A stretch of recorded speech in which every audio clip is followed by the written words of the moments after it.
A very good afternoon and welcome to this afternoon edition of US 101's Visual Radio. Bringing you the news, I'm Harshna Patrana, and let's start off with a look at your headlines first.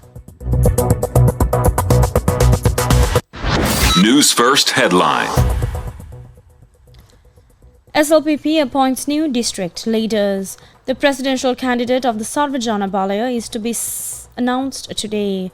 Printing costs for presidential election expected to triple, says government printer. Police officer kills 3 in Ampara shooting rampage.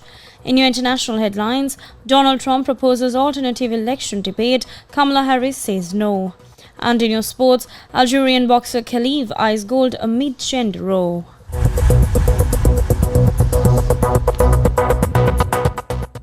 And now taking a look at your top local story, the Sri Lanka Podujana Peramuna has appointed several new district leaders. The new appointments are as follows. For the Anuradhapura district, Namal Rajapaksha; Galle district, Mohan De Silva; Gampaha district, Indika Anuruddha; and Matra district, Nipuna Ranavaka. In more local news, the presidential candidate of the Sarvajana Balaya is set to be announced today. The presidential candidate will be announced at a convention at the Sugatadasa Indoor Stadium in Colombo. Representatives of the alliance are expected to participate in this convention. Executive member of the Sarvajana Balaya, MP Gevidu Kumaratunga, said that the convention will take place at 2:30 p.m. at the Sugatadasa Indoor Stadium. He added that they hope to unanimously name their candidate and make a crucial decision for the country's future.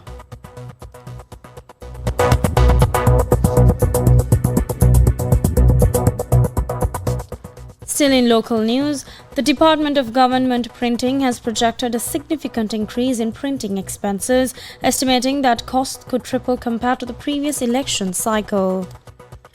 Government printer Ganga Kalpani Liyanagi cited several factors contributing to this substantial rise, including the soaring prices of raw materials essential for printing and the substantial increase in the volume of ballot papers required. Additionally, expenses related to ballot paper production, including logistics and operational costs, have also witnessed a notable uptick. She disclosed that approximately 800 million rupees is earmarked for printing activities specifically dedicated to the presidential election this year.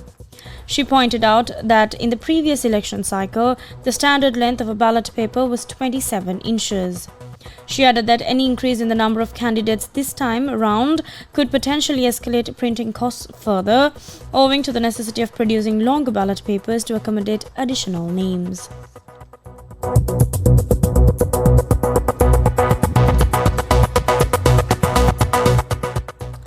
In more local news, a police officer opened fire, killing 3 people in Inginiagala, Ampara today.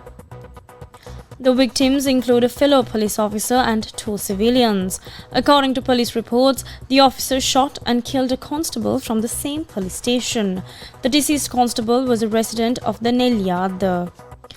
The officer then proceeded to another house in the same area and fatally shot a mother and a daughter. The victims were aged 54 and 17. The suspect, a police officer attached to the Karduagala police station, later returned to the station where he turned the gun on himself.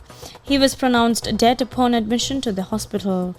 Police have recovered a T-56 assault rifle, the weapon believed to have been used in the killings. The motive behind the shootings remain under investigation.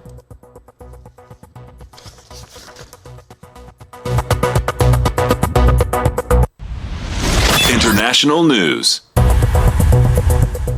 Now taking a look at your international news for this hour, Republican presidential nominee Donald Trump proposed to debate Democratic Vice President Kamala Harris on Fox News on the 4th of September, but the Harris campaign countered that Trump was trying to back out of a debate that had already been set to run on ABC.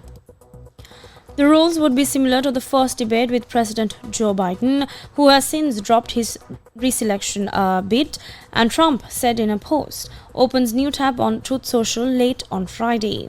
But Trump said this time it would have a full arena audience and take place in the battleground state of Pennsylvania.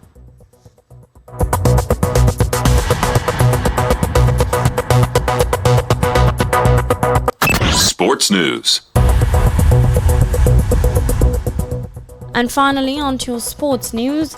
Algerian boxer Iman Khalif, bidding to become her country's first woman to win an Olympic boxing gold medal, said she is proud for guaranteeing herself a medal amid the row over her eligibility for the Paris Games.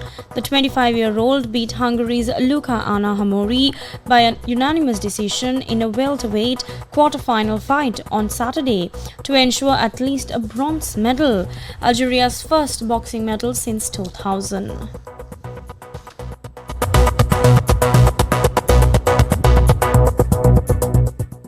That's all the news we got for you for this hour. And with that, we wrap up this edition of Years 101's Visual Radio. I'm Hashini Patidana. Thank you for watching and stay tuned for more of the very latest.